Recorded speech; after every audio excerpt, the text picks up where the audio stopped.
माननीय अध्यक्ष महोदय, महोदय स्पीकर साहब, आपके अध्यक्ष चुने जाने पर हम ग्रांड डेमोक्रेटिक सेकुलर फ्रंट की जानिब से और अपनी पार्टी MIM की जानिब से मुबारकबाद पेश करते हैं। और आज आपके चुने जाने के क्रम में जो दृश्य यहां पर देखा गया, उससे जरा थोड़ी देर के लिए तो अफसोस हो सकता है, लेकिन ये लोकतंत्र की और जमहूरियत की बड़ी खूबसूरती है कि इख्तलाफ के बाद, विरोध के बाद भी जब कोई फैसला हो जाता है, सब खुशी बखुशी उसे तस्लीम कर लेते हैं। हमें आपसे विरोध नहीं, आपके पार्टी और NDA, बीजेपी और NDA के जो नजरियात रहे हैं, उससे विरोध जरूर रहा है, लेकिन आप जिस कुर्सी पर बैठे हैं उस पर हम आपको मुबारकबाद देते हैं। आपके विरोध में हम खड़े जरूर थे और गठबंधन का हिस्सा न होने के बावजूद भी हम गठबंधन की हमायत में खड़े थे।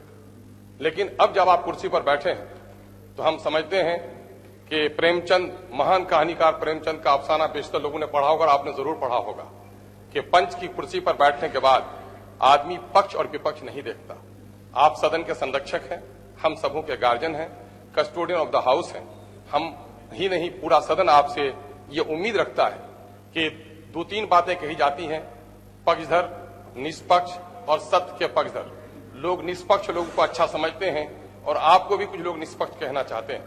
लेकिन मैं कहना चाहता हूं कि सड़क पर किसी इज्जत लुटे तो वह पक्षधर हो सकता है बुराइयों का, खड़ा वाला निष्पक्ष हो सकता है, लेकिन उसका फरीजा है कि वह सत्य का पक्षधर होकर उसकी इज्जत बचाए। मैं आपको निष्पक्ष नहीं बल्कि सत्य का पक्षधर देखना चाहता हूं कि जिस कुर्सी पर आप बैठे हैं, बिहार की जनता आपसे आशा करती है कि सरकार अगर भटक जाए तो उसको लगाम लगाना आपको काम होगा। बिहार की बड़ी समस्याएं हैं, वक्त आएगा तो बात करूंगा। फिलहाल मैं आपको मुबारकबाद देते हुए, मैं जिस सीमांचल से आता हूं वो सीमांचल बाढ़, बेरोजगारी, अनपढ़ और बेरोजगारी की समस्याओं से ग्रस्त है। हमारी आप पुरजोर वकालत करेंगे और बिहार में इस वक्त धार्मिक तनाव का जो बिहार, अपने अध्यक्ष मत बनिए, अध्यक्ष जी हैं, अरे बड़े अच्छे अध्यक्ष बनाए हैं आपने, उसका आदर कीजिए। मैं आप ही बनाए हैं और आप ही आदर नहीं कर रहे हैं, तो मैं आपसे उम्मीद करता हूं